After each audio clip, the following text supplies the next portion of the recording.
Hello, welcome back. It's episode 4 of Frosthaven, a good time. I certainly am. Situation is, we are in mission number 2, although I think it's actually mission number 3, but like you choose either mission number 2 or 3. Yeah, we're doing mission number 3, Algox Offensive. We have completed the first room. Characters are relatively healthy, but our drifter in particular, Muck Duck here, is down to 7 cards total, including the 2 that he's playing this turn. Our Banner Spear, Xenia Zephyr, has 8. Our Deathwalker, Achilles Tamir, has 8. And our Bone Shaper, XCOM, has 10 cards still. I noticed that the Bone Shaper is not struggling to have lots of cards. I'm wondering if maybe we want to grab some more powerful cards that can be only played once. Since, like, in some of these missions, there's not much reason for the Bone Shaper to still be alive if everybody else is dead. In this mission in particular, we are trying to escape, and every character needs to successfully escape with none of them getting exhausted or I fail the mission. So, this turn is beginning with our Drifter Muck Duck making a move of 3 tiles. The first one will be here, and the second one will be to open this door. And then once that is done, so that's our second move. We have one more move, and we have to work out what's going on in this room. So I should draw for the guards and for the archers. Shoot foot. They are all going before another one of my characters gets a move. This actually looks like it could lose me the mission. Like, this looks very bad. All right, well, hopefully it will be all right. I've got 10 health, I have 7 cards, and I have 1 card in hand. So I can lose 1 card to stop myself from taking damage 1 time. But yeah, the rest of it is going to land, and I have 10 health only. Pretty unlikely, I would guess, that I open this door, and the thing that's in it is 4 enemies, and then I get a situation where I'm going to be attacked 4 times before anyone else moves with nothing I can do. Especially when I can, like, the reason I felt like safe-ish doing this was I can even move back out of the doorway, which would usually make a melee enemy. Like, only 1 melee enemy can attack me, but here the melee enemies have drawn their 1 card and 8 that's a ranged attack. Anyway, I don't think we're dead. I think we can continue. When doors opened, we read 30.2, which says, you duck and weave, winding your way through the battle, dodging arcane blasts and enormous Algox fists, but you manage to sneak through without losing your head. Unfortunately, there are many more Algox standing in your way. When door 2 is opened, read 28.2. All right, so we're in a small room. There is another door to open soon. So, observation. I'm not really gaining much by moving backwards here, am I? Everything attacks me anyway. I guess I would pull this forward and this forward a little bit, so maybe they would be easier to isolate. Although another thing that achieves is they're just kind of blocking the way through to attack the archers in the back line. I'm not sure if that's even any good. Let me take a look at which cards I'm playing this turn. I decided this at the end of last video, so I actually haven't looked for a bit. Okay. If I move back, I can play Wave of Anguish to hit. No, that doesn't make sense. Yeah. None of those do anything. I think my Wraith gets to attack whether I move back or not. About my Banner Spear. I'm just going to be moving up and then throwing a Javelin. 1, 2, 3, 4. I think I do want to move back. I think moving back gets my Banner Spear move. And it does lose my Drifter, a melee attack, unfortunately. But hopefully that's okay. So Drifter's going to stand here. I will move the character token on one of my persistent abilities backward 1 slot with sustained momentum. Let's move Unbreakable back, maybe. Since I'm about to get hit a bunch, I'm going to need that shield. And that's my Drifter's turn, and now we see if we're dead? Okay. So first up, we've got Algox Archers moving. The Elite Archer is going to move forward to be in 5 range of me and make an attack. +1 damage, -1 here, though, and also I have 1 shield, so that hits for 4. That's okay. Then, the regular archer is going to move... Well, actually, it doesn't have to move forward. Also, I guess I should probably change where my picture-in-picture is, since we've moved rooms. It's a bit better.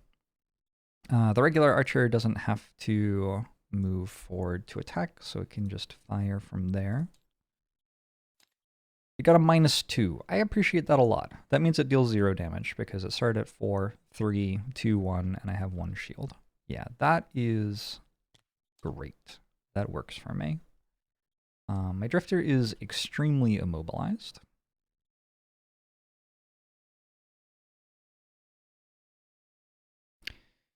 And now some guards move. So the guards are attacking at 2 range, which means they don't have to walk into the doorway. I can put the Elite here or here. Trying to think of why it would matter. I'm not really sure why it would. I'll put it here.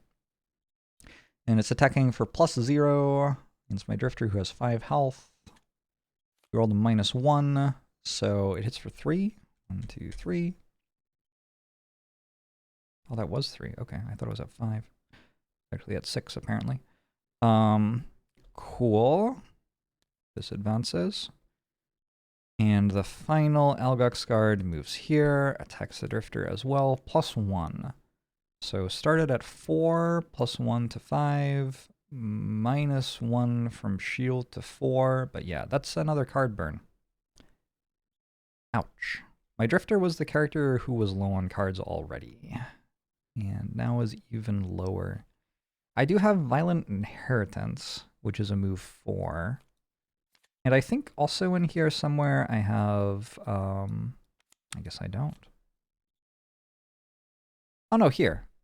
On your next 6 move abilities, add +2 move. And I have Flying Shoes. So if my Drifter is still alive when we open this door, my Drifter can just run out of the mission in 1 move. So that is good. But we have to keep my Drifter alive. Muck Duck, no dying until we get the door open, please. Okay. Deathwalker. I have to decide who's, like, going to do the tanking now, I suppose. My Deathwalker is not allowed to move more than 2 tiles at a time. I think what I'm going to do is I'm going to use Eclipse. So I'm using the top half of Eclipse to place 3 shadows and hexes within 3 range, and we are burning this card. This is hopefully going to set me up pretty nicely to get through this room. 1 shadow. I guess I have a big pile here. 2 shadows and 3 shadows. And then I have a move 2 and move all shadows up to 1 hex. Let's move this shadow into the doorway, and then the ones which are behind the Algox guards, I am going to move toward the archers, I think.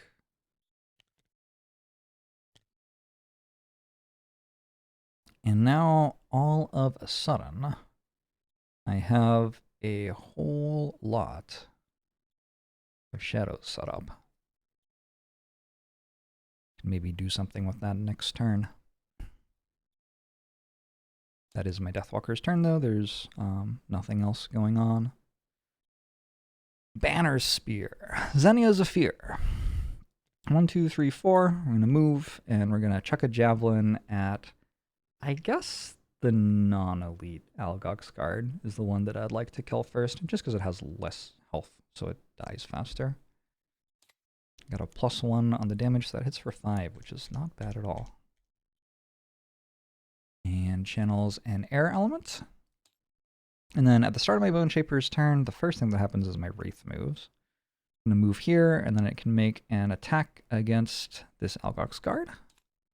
+0, next to a banner of strength though, so hits for 2. And then we actually have the Bone Shaper's cards. And I have options here.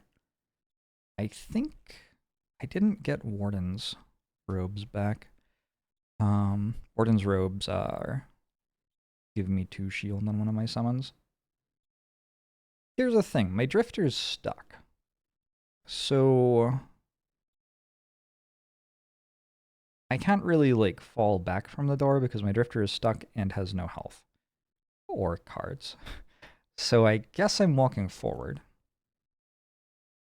Giving a summon and attack then seems less good than summoning another skeleton. So I think I'm going to go here, and I'm going to summon a skeleton. Call my skeletons Huey, Dewey, and Louie. So this is Huey on the battlefield. And Wrath of the Turned Earth, I guess I just used for a move. And that is the end of the turn. That one was not my favorite turn, for sure. Not the best round, but still alive, not dead yet. Just a little bit worse for wear. Looks like my Deathwalker is going to have to take a short rest here. Feels a bit slow to be long resting while all of the enemies are killing me. So, I'm going to lose... Ooh. Wave of Anguish is the exact one I wanted to play this turn. You know what? I think that's okay, though. We will lose Wave of Anguish. I was going to use the top half of the card for each shadow on the map at the start of the action, perform an attack for 3. Oh well. We'll be taking a rest with the Drifter for round 10, and the rest of the gang, I think, should be able to clean up 2 of the enemies pretty easily. I might fail, and, oh, the guards are going fast. Ooh, with Retaliate. Interesting. I might fail to kill 2, but, yeah. I don't think I can get lucky enough to kill 3 here, especially not with, the guards having shield. Anyway, we start with the Banner Spear, and it is an interesting turn for sure. I want to take some aggro with my Banner Spear. I guess the guards aren't attacking. So I have Wing Shoes, and I'm going to use them to add jump to my move abilities this turn. And then I'm going to move 4, and that means I can go over the top of enemies. So I think I'm just going to go here, right in the middle of everything. And having made the move, I'm now obviously going to be the target for the archers. The guards aren't attacking, so that's all of the enemy aggro this turn dealt with. Unfortunately, I do not have a card to lose, so if I get crit, I'm losing 2 from discard, which is pretty scary. Fortunately, I get to play Deflecting Maneuver, which gives all attacks targeting me disadvantage. So probably I'll be alright. I have 8 health for 2 archer attacks at -1 damage, so they start at 7 with +0 modifiers, and they are attacking with disadvantage. I should be okay. We're going to make this Deflecting Maneuver, consuming air to do +1 damage and gain 1 experience, and we're attacking this Algox guard, which is at 5 health. So I will draw 2 attack modifiers, and I guess I get a +0. So that hits for 3. And that's my Banner Spear's turn. The Algox guards go, they do not attack, they're just shielding, and they will retaliate against attacks made against them. But I guess I'm not super concerned about that. I think they're going to have a lot of trouble retaliating a single time here. My Wraith is attacking from outside of their range, for starters, so they won't be retaliating against my Wraith, who crit, again. What is with this Wraith? Okay, well I guess the Wraith gets the kill. I guess I'm wrong, because my Skeleton is now going to attack this and get retaliated against. I wasn't expecting my Wraith to just kill that. My bad. Okay, now my Skeleton gets a +1 modifier, so this is also hitting for 4, -1 from the shield, 2 retaliate. Skeleton's down to 1 health, which honestly is about the same as it being on 3 health, so I don't think that's a terrible result. I have Decaying Will queued up. I think my plan with the Bone Shaper is we might as well just walk in the door. Why not? And then we're going to throw a Decaying Will. Well, let's do it first, actually, so I'm next to the Banner of Strength. That makes more sense. Oh, God. 1, 2, 3, 4, 5. Yeah, we'll throw a Decaying Will at the non-elite Algox Archer. So I'm attacking for 1 damage, plus 1 from the banner is 2 damage. I got a +0 on that. And I'm applying poison. Then I will move into the room. And I also grant a summon a move of 2. I think I'm good with my skeleton just staying right where it is. And my wraith, I guess my wraith can come here. There's no reason not to, I don't think. What if there is? It could get in the way of my Deathwalker getting to the room soon. I think my Deathwalker is just going to teleport in though. So it should be okay. 1 more loot. There's actually only 3 loot left in the deck. Now 2. I looked it up, and apparently running out of a loot deck in a 4-player game, because the loot deck has the same number of cards in it total, no matter how many characters in the game, but there are more enemies with 4 players, is something that does happen. Especially on a mission where the chest had loot in it. I guess this is a thing that can occur. It's never happened for me before, but it is what's meant to happen. If you get a treasure with loot in it, you are meant to draw from the loot deck for the mission, not the loot deck like the master loot deck. So yeah, I don't really have any problem with getting as much loot as possible for the mission. That's fine by me. I could keep this shadow, but I think I'll just consume it for +2 damage. If I kept the shadow, my -2 would fail to kill this Algox Archer. By consuming it, I make it so I'm attacking with Fluid Knight for 7 + 1 is 8. So even a -2 still kills the Archer with Fluid Knight here on my Deathwalker. And +1 definitely does. Get to mark it for death when we attack it. So we make a new shadow, probably in the place that I just consumed the old one from. And then I have the bottom half of Lingering Rot here, which lets me move and poison an enemy. I could, it is allowed, I could unsummon my skeleton to get poison on this Algox guard if I wanted to. I think it's more valuable just to keep the skeleton though. Like it'll tank a hit next turn, that seems fine. Alright, so my Deathwalker's done. Yeah, because I successfully killed one of the archers before it moved, I'm a lot less worried about this elite archer attacking my banner spear. It's a little bit rude, but you know. Oh, they drew a curse and dealt no damage anyway. We still immobilize though.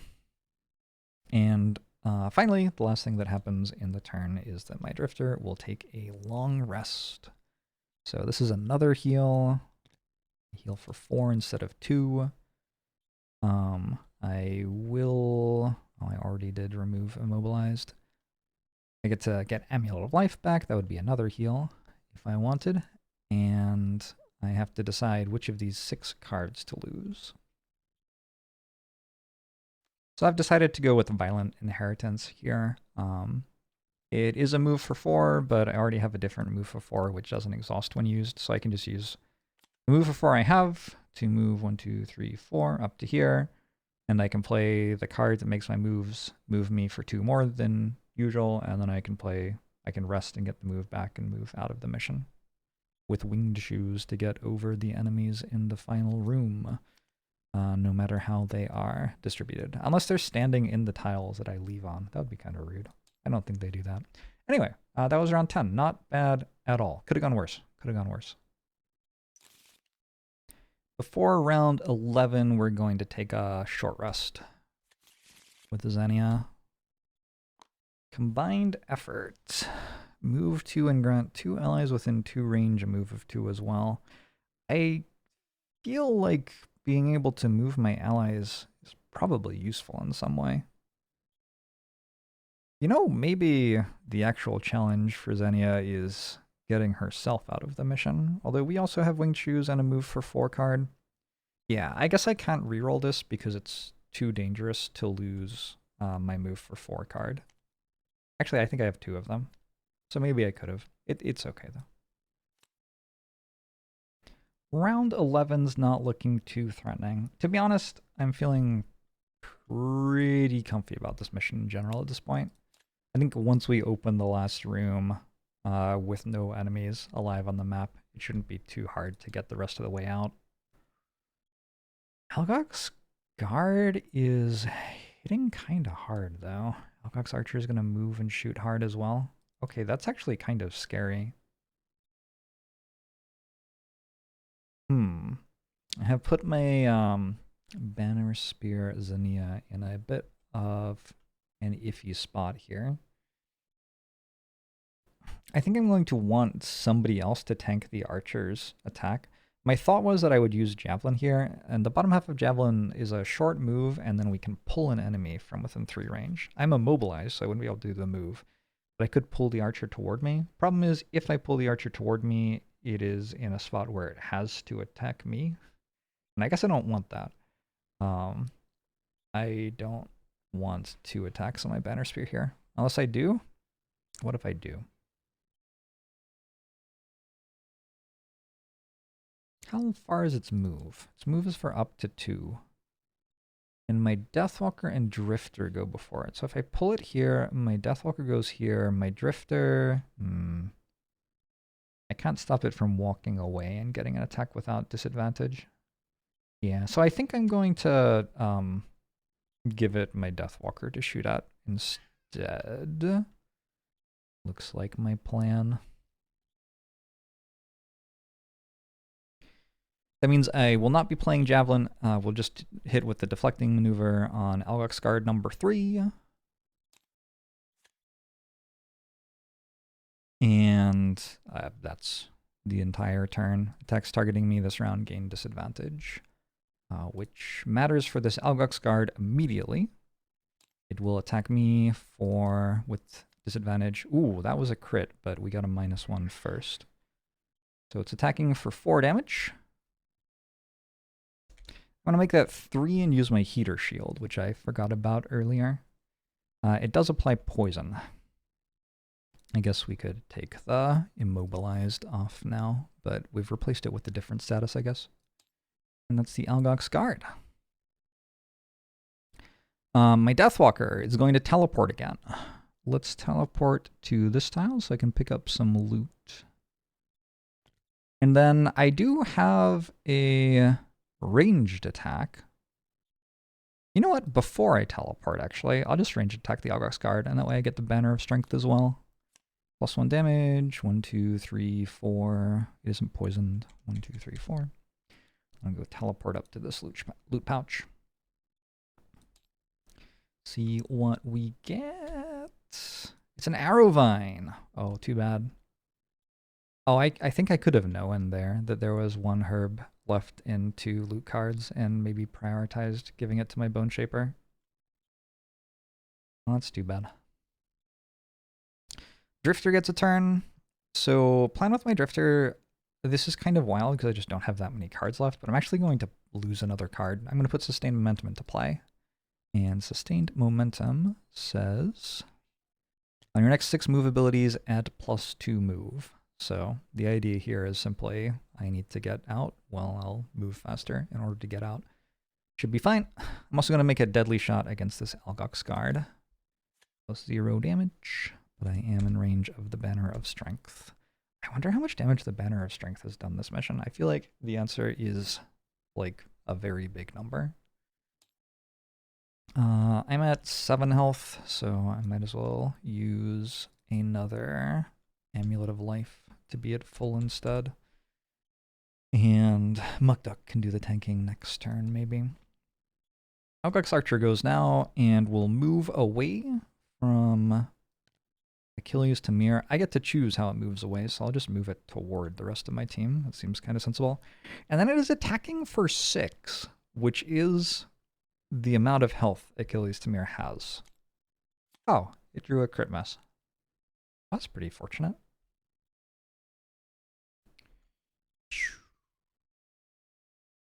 There are 22 cards total in these modifier decks, which means there are 2 curses in there as well, because I haven't blessed this deck. That one happens to be the crit miss that is always in the deck, though. All right, that's really nice. Keeps me healthy. Now it's time for my Bone Shaper.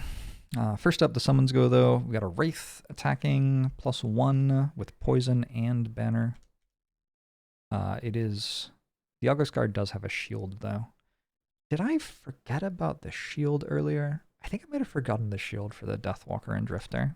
I don't think it matters that much. I'll just give it 2 more health.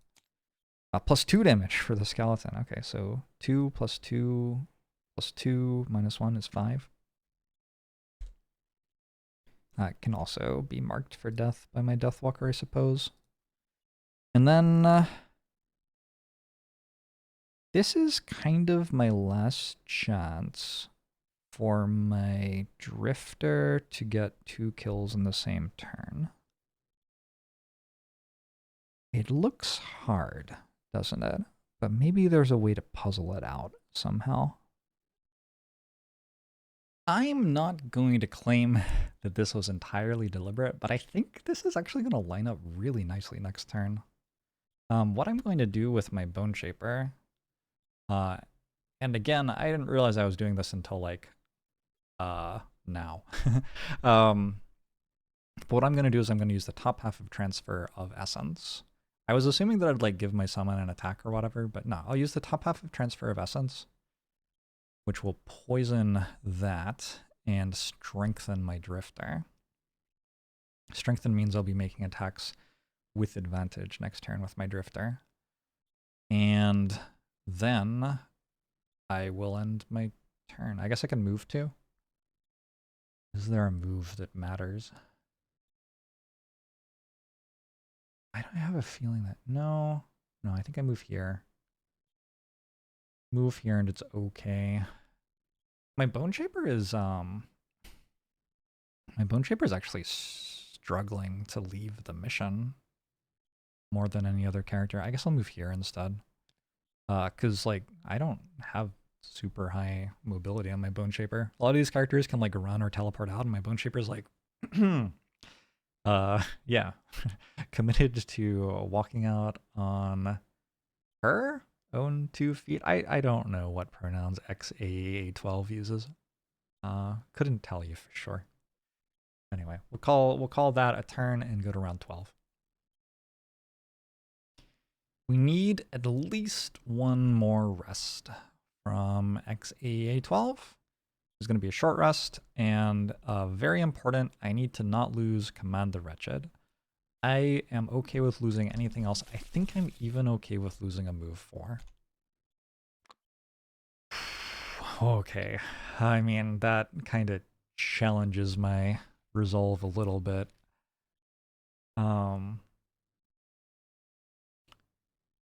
I think I'm okay with that. I've got 8 cards left. I can get through the next turn with this character. We will lose that and just make sure that we have the ability to command an extra attack from Muck next turn. All right, let's see if this works. So what's at stake here is... Sorry, wrong character. Muck has Combat Goal Slayer. Kill 2 or more enemies in the same round. Muck is the only character who failed their combat goal in Mission 1, so it would be really nice to get this done for Mission 2. There are 2 enemies left in this room. There will be enemies in the last room, but I don't have to kill them, and I'd kind of prefer not to.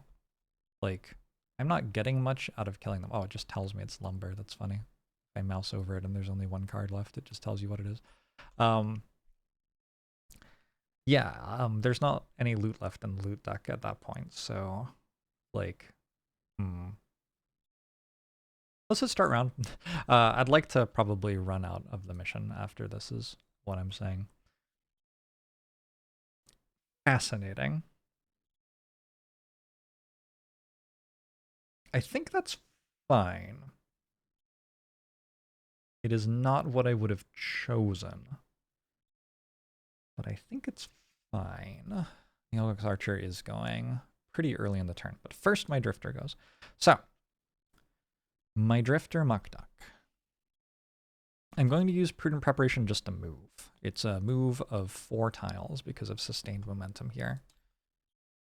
1, 2, 3. I'm going to move right there. And then I'm going to use Draining Arrows.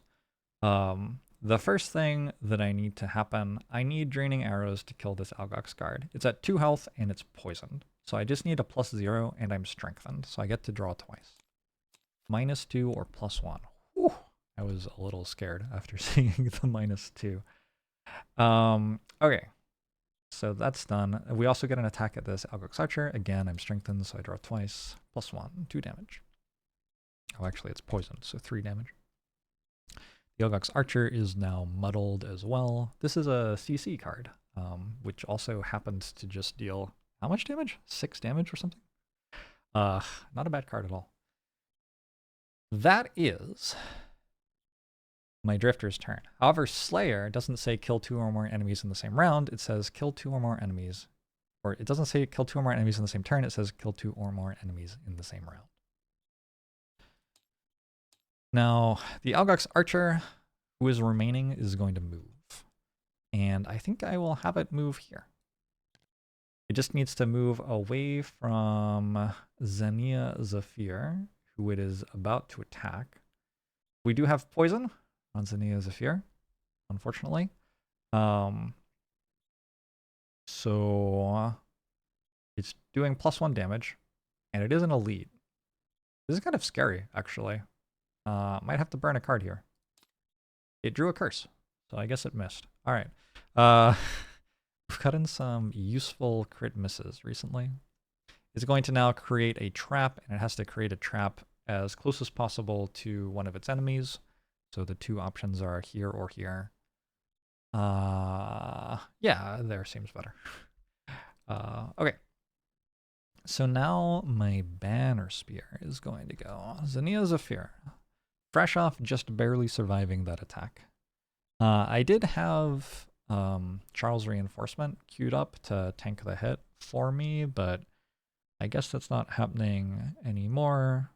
We don't really care about it anymore, do we? You know what?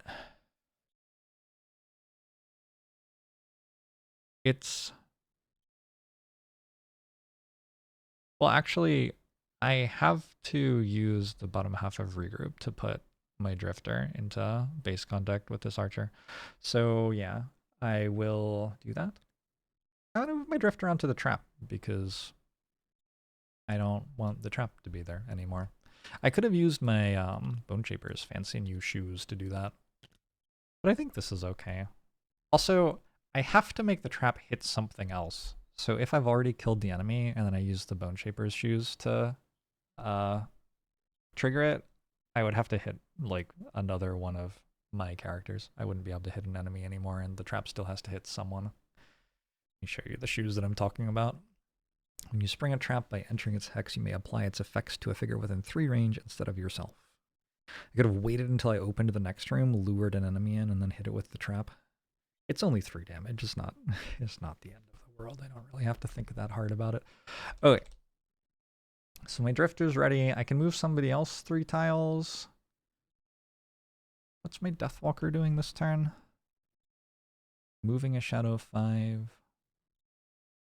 I guess mostly those were just the only cards that I had left. Why don't we... Who would like to pick up Lumber? No one, really. No one has a strong...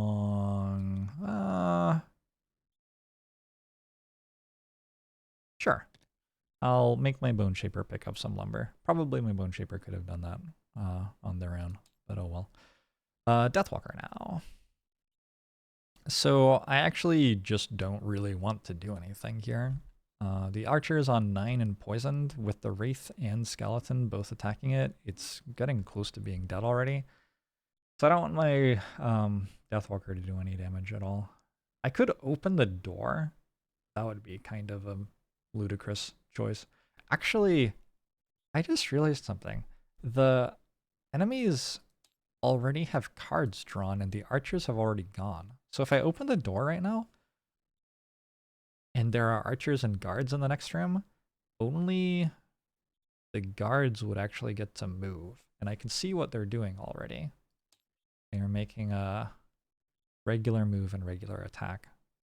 Yeah, that said, opening the door just seems like unnecessarily showing off. Like just don't do that. I'll channel a dark and just pass my turn. Okay, and then my Bone Shaper. This is what it comes down to. First, our Wraith moves forward and shoots at Algox Archer. Number 1. It's for +0. It is poisoned, so that'll hit for 2. We're no longer in range of the Banner of Strength. That has been left behind. Then our Shambling Skeleton moves up and attacks for a base of 2 damage, +1 for the poison, +1 for the modifier is 4.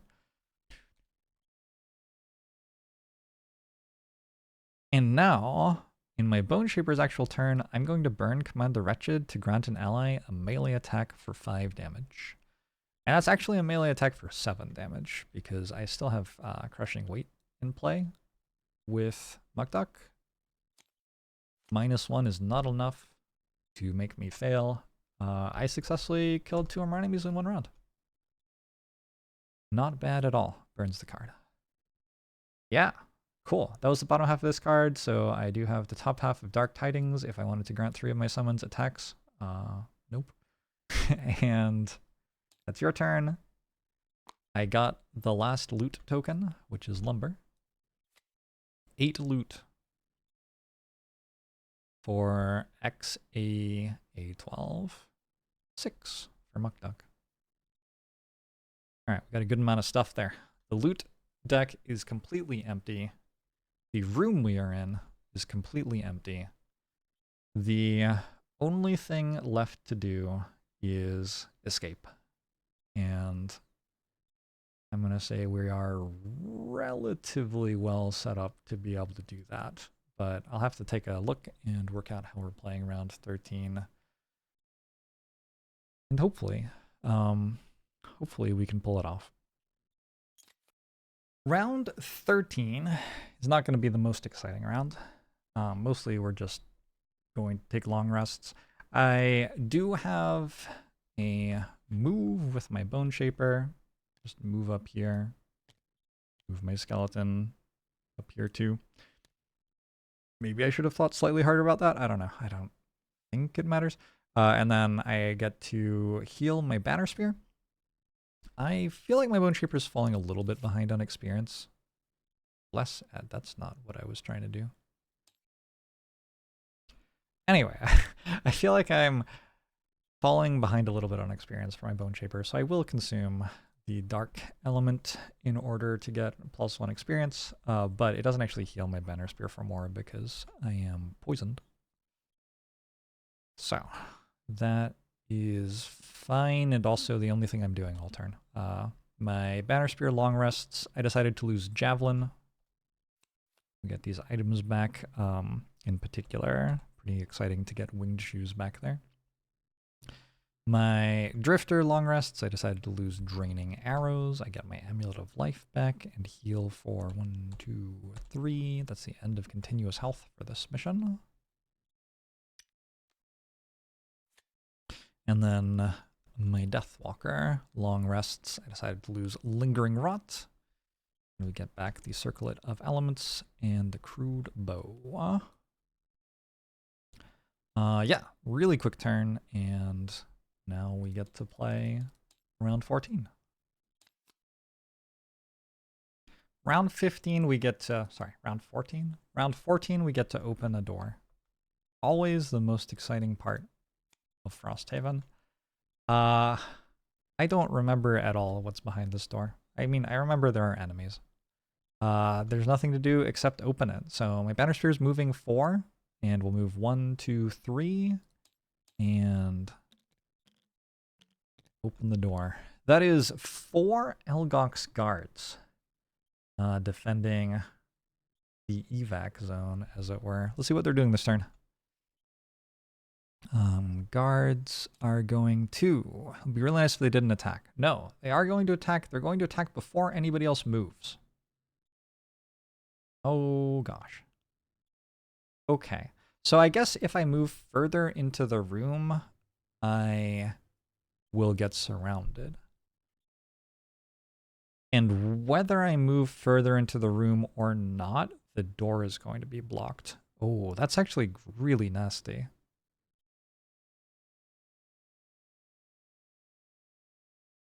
Because I have to get my Bone Shaper out, and everyone else can get out except my Bone Shaper, but my Bone Shaper absolutely cannot get out here. I have to punch a hole through. If I do punch a hole through, my Bone Shaper can move 4 to get out in 1 move. But yeah, I have to work out how to get a hole.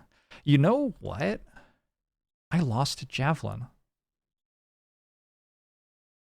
One of the ways I could have done this, I could have jumped over the enemies, and then I could have pulled one of them out of the way the next turn. But because I lost javelin, I'm going to have to actually just kill them. Or at least kill one of them. Is that true?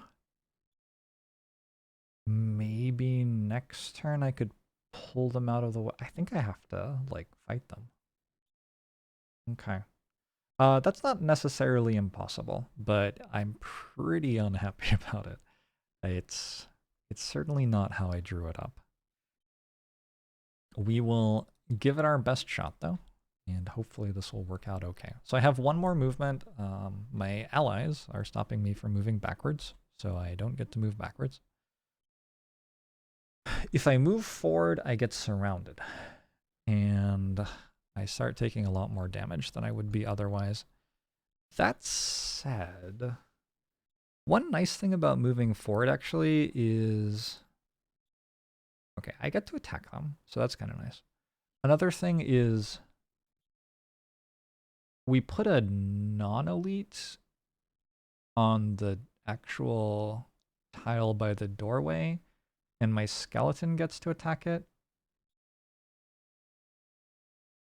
and my wraith gets to attack it.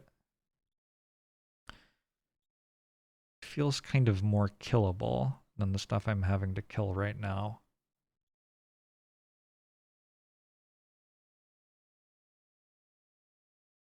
I think I'm going to stay in the doorway, but it's definitely a bit iffy. And then I use the top half of deflecting maneuver. It doesn't attack, but I do give all attacks targeting me this turn disadvantage.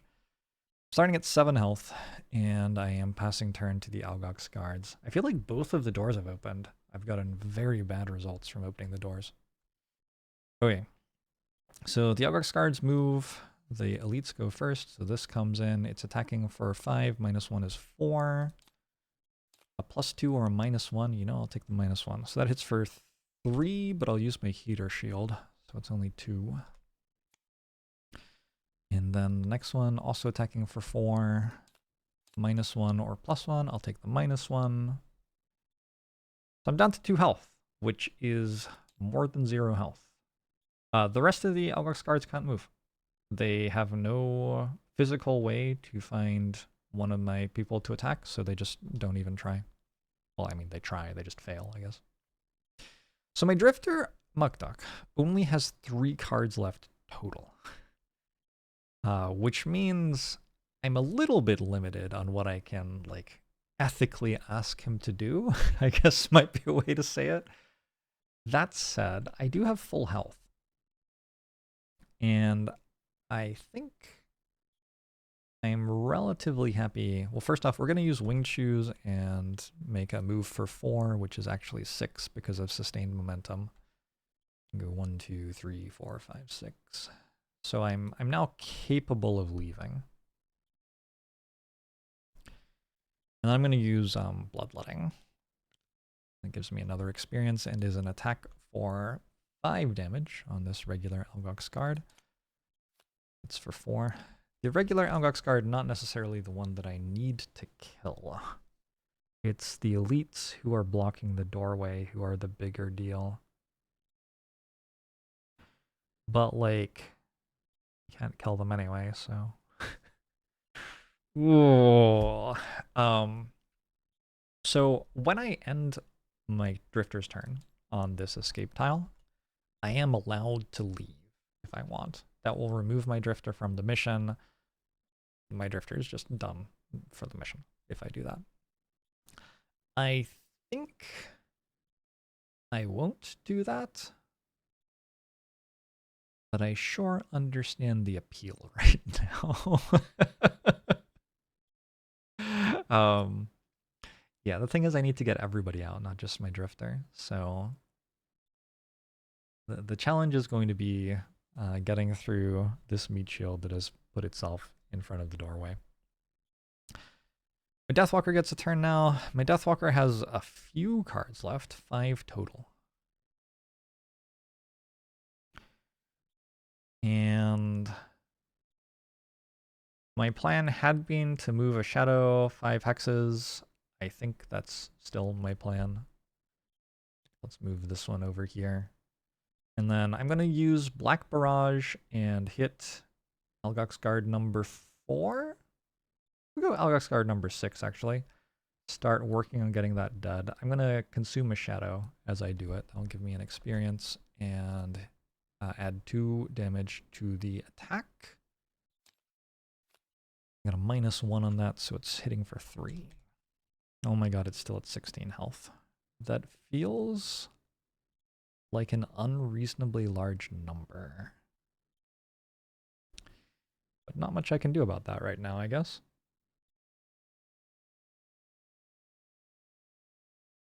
Deathwalker's done. First thing that happens on the Bone Shaper's turn is my Wraith flies up. I'm going to put it on the impassable tile, because why not? It can go on that tile, and nobody else can. We'll attack this Algox Guard. We got a +0.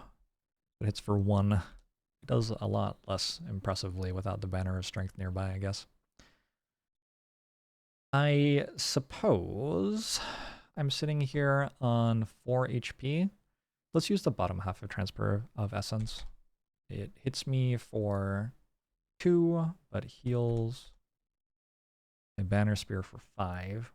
Seems pretty nice. And it also channels Dark, which is nice, and it lets me use Decaying Will, top half, on this Algox Guard number 6, who we're working on killing.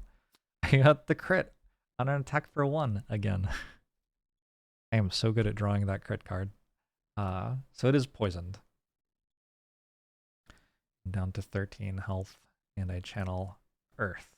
So I have a couple of elements to work with next round as well.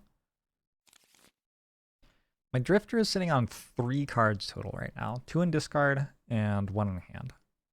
And that means I can get 1 more turn out of him before he leaves if I short rest. If I long rest, I can get 2 more turns. But I think, like, long resting here, there are some issues. One is he's kind of on a tile I want to be able to move my other characters to. Another is if I start taking a lot of damage with him, like that's kind of the advantage of long resting, is the character models there longer to take incoming damage. If I have to lose cards to prevent damage, I just can't. He just dies and I fail the mission. So I'm going to go with a short rest. We'll flip this, and I can pay 1 health to instead have Deadly Shot. I'd rather have Bloodletting though, yeah? Yeah, so we'll have Bloodletting. And the plan is just going to be to like make a couple attacks on this Algox Guard and then leave, probably. I do have like one tiny thing going on here that I haven't been bringing much attention to. I have to kill the last enemy to die in the scenario with my Banner Spear to complete my Banner Spear's combat goal. Everybody else is on pace to get it done. Masochist is working, Slowpoke is working, so we may get all of the combat goals if I can get a kill with Banner Spear and not kill anyone else. Anyway, round 15, I have a plan to try to pull the Algox guards out of the doorway. Unfortunately, oh no, this works, right? I think this works. Yeah. So first up, we've got our banner spear, Xenia Zephyr. And I'm going to go with set for the charge, bottom half of the card to move 4, and I have wing choose on Xenia Zephyr. So I can jump over the enemies and get in here. Does this work? Yes, I think it does. Okay, so that's the move, and then we have also an attack. We'll go driving inspiration. It's a ranged attack. This is the one we think is probably going to be able to die. I think this might die to my drifter right now. Am I going to kill it? 2 + 1, 5. That's 5 damage represented. Okay, so actually we shoot at this Algox guard number 2 with advantage. It's a crit. It's a crit for 4 damage. 1, 2, 3, 4. Very nice. And that is Xenia's turn. And next, my drifter goes. So, last turn for the drifter. We have... I think what I'll do is I'll use the top half of Bloodletting that consumes the last charge of Crushing Weight. Attack for 5. Right here. Oh my god, that's another crit. And then I'll use the bottom half of Prudent Preparation to heal Xenia Zephyr for 2 health. And then I leave. Farewell, my friends. Goodbye. I wish you well. Drifter's out of there. That's fine though. That is very much intended. Oh, does this work? Or does... Just realized that with the architecture of this room, this elite goes here to attack my banner spear. If I teleport to here, this elite goes here to kill my Deathwalker, but then this regular enemy will go here and attack my Bone Shaper because it can't get to anything else. So I guess my Deathwalker needs to teleport to here instead of here. So we're not on an escape tile. All right. All right, back at it. I have decided that my Deathwalker needs to teleport to this tile. That is fine. And then we're using Call of Doom, and I will consume Darkness. We're attacking the 2 elite Algox guards, and we're going to confuse both of them. I'll do the one that's at full health first. I got the crit. It's for 2. All of a sudden I'm drawing a lot of crits. And then I'll attack the one that's on lower health next. +0. That also hits for 2. The crits I'm drawing have not been very relevant so far, but I have drawn them. And that is my turn, unless I'd like to... Oh god, what if I die? If I have to lose cards twice, I long rest, and then I move into the evac zone by using my banner spear to make the move. Okay, so even if I get crit twice, I still don't die. Oh, it's kind of a lot. I think I will use Circlet of Elements to create another darkness. Seems like the thing to do. There's no loot left, so that loot doesn't do anything. Algox guards now. We'll roll some dice. So the elites go first, and this elite has to pick between the Deathwalker and the Bone Shaper to attack. We will choose the Deathwalker. Well, it will choose the Deathwalker. I don't actually get a choice. It's attacking with disadvantage. Crit or +0? I guess I take the +0. Whew. Okay, the other elite goes now. It has to choose between the Banner Spear, Deathwalker, and Bone Shaper, and Banner Spear has lowest initiative. It's also attacking with disadvantage. -2 or -1. I'll take -2, sure. 1, 2. Do I have my shield again? So 1, 2, 3. And then finally this Algox guard. Oh, it actually attacks my banner spear. It goes here to attack my banner spear. Yeah, it can do that because my Deathwalker's not on the tile, of course. Okay. This one's not attacking with disadvantage, so it'll just straight up hit for 4. 1, 2, 3, 4. But crucially, I now have a path through the doorway with my Bone Shaper, and that is huge because I have to escape to win the mission. So first thing this turn, my Wraith is going to move up. I'm going to attack this elite that I have gotten kind of close to killing. Down to 9 health. And my skeleton moves up and can't do anything. And my Bone Shaper gets into the room. I will move 2. I should still have enough cards that I'm not too... oh. Okay, I can short rest though. So yeah, I still have enough cards that I'm not too threatened by the chance of getting attacked by these things. I'll make an attack with Wrath of the Turned Earth from this Wraith. I'm not gonna bother. Well, I guess I will for 1 experience, sure. I'll consume Earth to have poison applied by it as well, but the enemy's already poisoned, so it doesn't really matter. +1 again. 1, 2, 3 damage.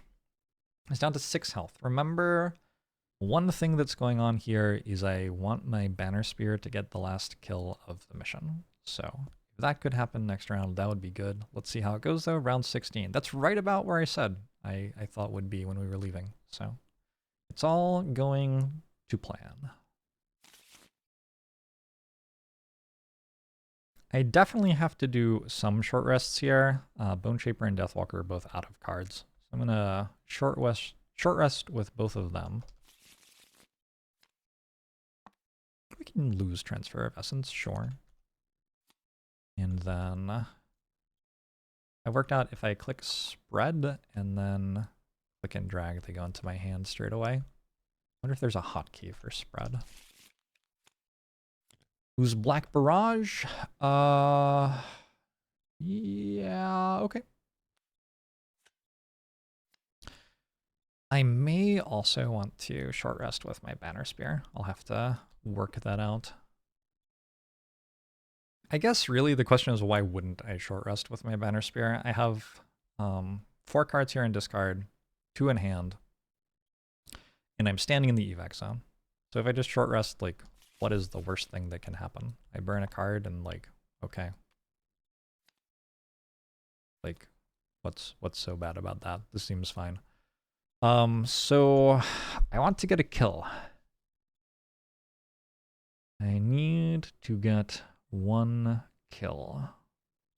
It kind of looks like the most damage I can do is Driving Inspiration, which is fine. That's damage.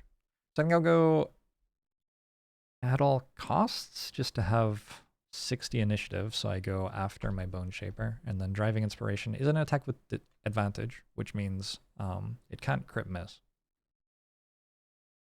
And I've already chosen cards for the other characters. Let's give round 16 a go. Drifter has no initiative. That's because Drifter isn't here. I think in order to make the game understand that, I have to make my Drifter's health 0, even though, obviously, Drifter didn't actually die. All right. Ooh, they're making ranged attacks. Yes, that's fine. So first up, we have a Deathwalker moving. And I guess I chose to go for Fluid Knight.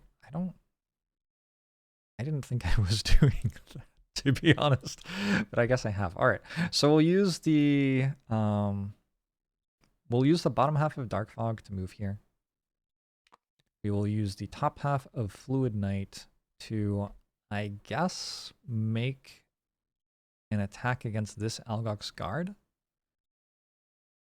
I only have 1 shadow in range, so I can't eat the shadow to get extra damage. It's just an attack for 5. You know what? I've changed my mind. Why don't I use instead the top half of Dark Fog. So I'll use the bottom half of Fluid Night to move here, and then the top half of Dark Fog, it also gives me an experience.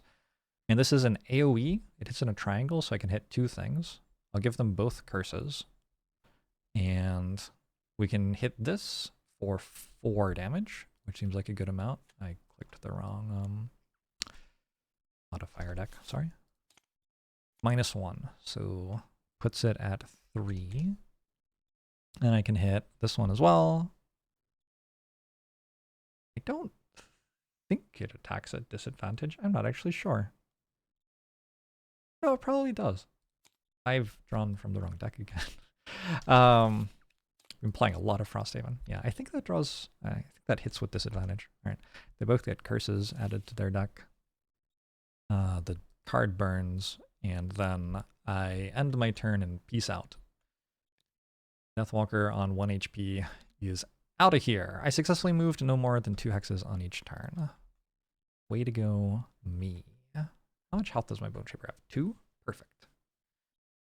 Deathwalker's done. Now the Algox guards go, and the Algox guards are making ranged attacks, which is fascinating. So first up, Algox guard number 4 is going to range attack, I guess, the skeleton here. Kills it. Goodbye. I should get in the habit of putting this card into my discard every time that happens. Next, Algox guard number 6. These ones are not confused anymore. That was last turn. Yeah, moves. I'll move it here so the Wraith can attack it if I decide that's a good idea. I'm not going to decide it's a good idea though. And attacks my Bone Shaper actually.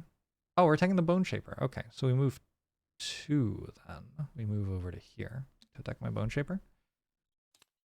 -1. That's still enough to 0 my Bone Shaper out, so I'm going to have to lose a card. Fortunately, I have a whole lot of cards I can lose. Let's lose this one. And then finally, the regular Algox card will move here and shoot at my Banner Spear, who also is going to lose a card, but again, I have lots of cards I can lose. Okay, and that's the guards. So now my Bone Shaper goes.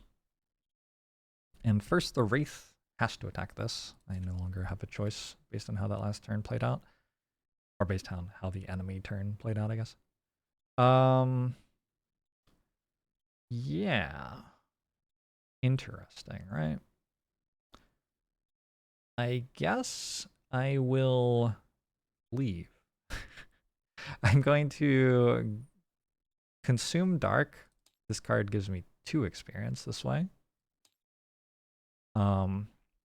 Poison this and give my Wraith an attack against it, 2 damage, and put another curse in its deck. And that's the top half of this card, which is now lost. And then I'll use the bottom half of Wrath of the Turned Earth just to move, and then end turn and leave. Bone Shaper done. Banner Spear. Oh, and we've successfully ended with 3 or less hit points. Banner Spear. I'm going to throw a javelin or something, a banner, I guess. I guess I'm throwing the sharp part of a banner. At this enemy with 3 health and poisoned, it is an attack with advantage. -1 or +0, 2 against an enemy with 3 health but poisoned does kill. I'm going to summon Charles Reinforcement because no one can stop me. +1 experience. I've killed the last enemy to die in this scenario and escaped. Wow. 16 rounds. That was an epic mission. I really enjoyed that. We got all combat goals done. We got all the loot picked up. I did not succeed at any mastery types of things. That would have been kind of fun. But I guess room 1 felt like it was a little bit too out of control for me to set something up. I do think sometime soon-ish I should try to do place or remove at least. Sorry, remove 7 shadows on 1 round. That seems like not that hard to do.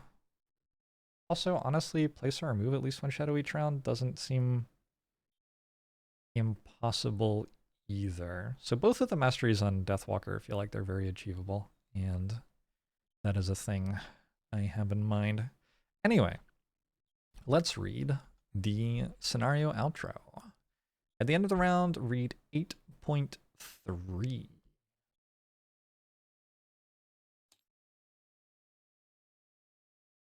Once inside the cave, the sounds of battle soften, the thick ice-covered walls dampening the roars. As you look back, however, a single large figure stumbles back from the fray and calls to you. Warmbloods, the Algox says. It's one of the brawler Algox, a fighter as tall as a horse. But one of its arms is hanging loose by its side, and the fur on its stomach is matted with blood. All our enemies come to fall upon our head at once, eh? Your look of confusion prompts the creature to speak further. The snow speakers, he growls and gestures outside, invaded our home. They have killed many. He looms over you even from a distance. But perhaps you can help us fight back. Until a second ago, you didn't even realize Algox could speak your language, and yet here one stands asking for your help. He moves his massive bulk to the side and waves a hand toward his dead comrades. They kill us because we are ice speakers. He taps himself on the chest as he says this, wincing slightly. The creature, despite his great size, is made somehow smaller by the gesture. You can help us. The offer is bizarre, certainly, but there's an advantage to be had here. Satha charged you to find a way to help stop the attacks, and it would seem one has presented itself. If you help this group defend their home from these snow speakers, you may be able to make peace with the victors. It's slow going at first. The Algox explains its situation further through labored breath. It seems this place, Snow-Scored Mountain, holds religious significance to the Algox clans. Both factions want control of it, but because of the animosity, only one can occupy it. Apparently, when the resident ice speakers returned battle-weary from their attack on Frosthaven, the snow speakers seized the opportunity and launched an invasion to take back the mountain. You're not sure which side you should take in this whole thing, but you know this information is valuable, so you follow this creature farther into the cave, wondering whether this is what Satha had in mind. We gain a perk checkmark each, and we place map overlay sticker W on the map in location W. I think that'll be done automatically. We have a new scenario, Heart of Ice, and it's a forced link. So what that symbol means is I go play that scenario right now. It's like part 2 of the scenario I just did, basically. So I don't get to go back to town yet. It is, in fact, just time for another scenario with the same party. We do, of course, get to reclaim all of our resources and everything in between. We do have a locked out scenario, Algox Scouting. So let's see if Tabletop Simulator does this stuff automatically for me. I'll clean stuff up a little bit, and yeah. Can I just say, XCOM found 8 loot items, and every single one of them was a building material. Impressive. I just realized also halfway through saying that that isn't true, because I also found a random item. I'm pretty sure that the building materials are the best things on the loot deck, other than the random item, which is even better. So, like, that's a good looting outing. Wow.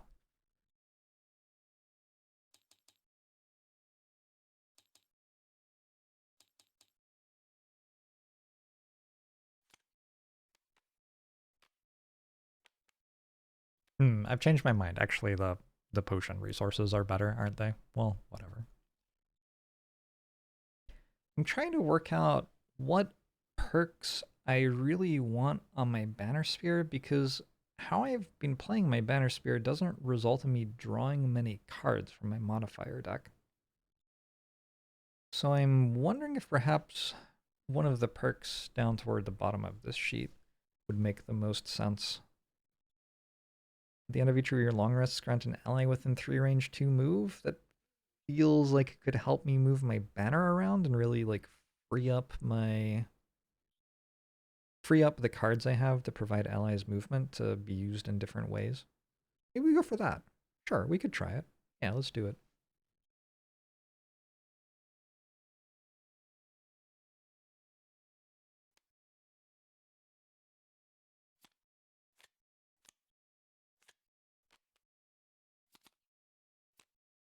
So here's Tireless Leadership, and I grab that card and place it here. This is an ability that I have now.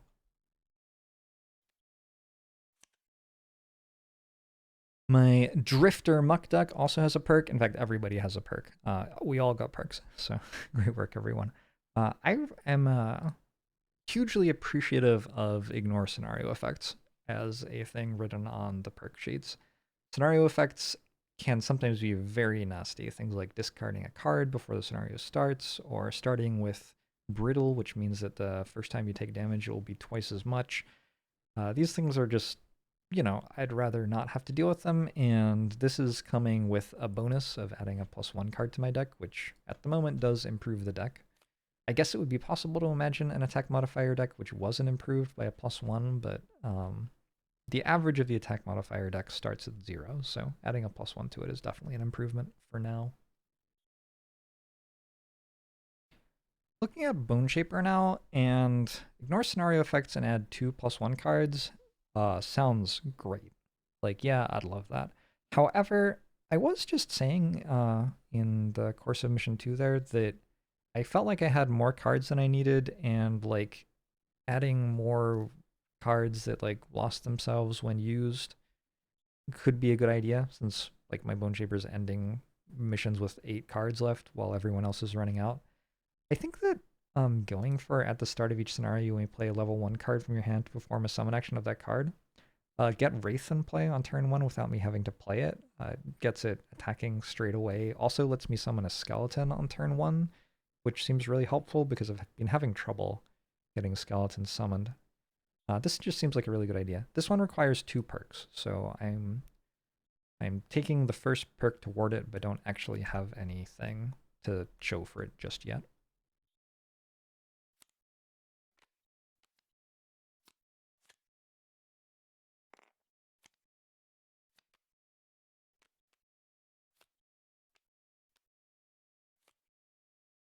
For my Deathwalker, I'm going to take the Cloak of Shadow. While you're occupying a hex with a shadow, all attacks targeting you gain a disadvantage. I feel like, honestly, I just feel like that's a lot stronger than the other options. So why would I not take it? Oh my god, I can't pick it up now. All right, we worked it out. Whew. Okay, so those are all the perks for the mission. And the next thing I want to do is I want to click on this to reveal that it exists. I want to stamp Algox Scouting with something that shows me that I'm not allowed to do that because I had to choose one or the other for Algox Scouting and Algox Offensive. I would like to go to the map and find Algox Offensive, which I don't think I showed you before, but this was Algox Offensive. I want to stamp that with a decal. I feel like my Deathwalker in particular did really well that mission. So we'll go with another dark element. Algox Scouting, though, we can't do. We will mark that as not okay. And this is sticker W right here. So I have successfully placed that on the map. Heart of Ice is here, and that's where we're going next. And that will be the first thing that we do next episode. There's no town phase in between. We just jump right in to the Heart of Ice. And if you, I don't know if you noticed, but on the mission navigation sheet, that means boss fight. So we will have our first boss fight of the campaign.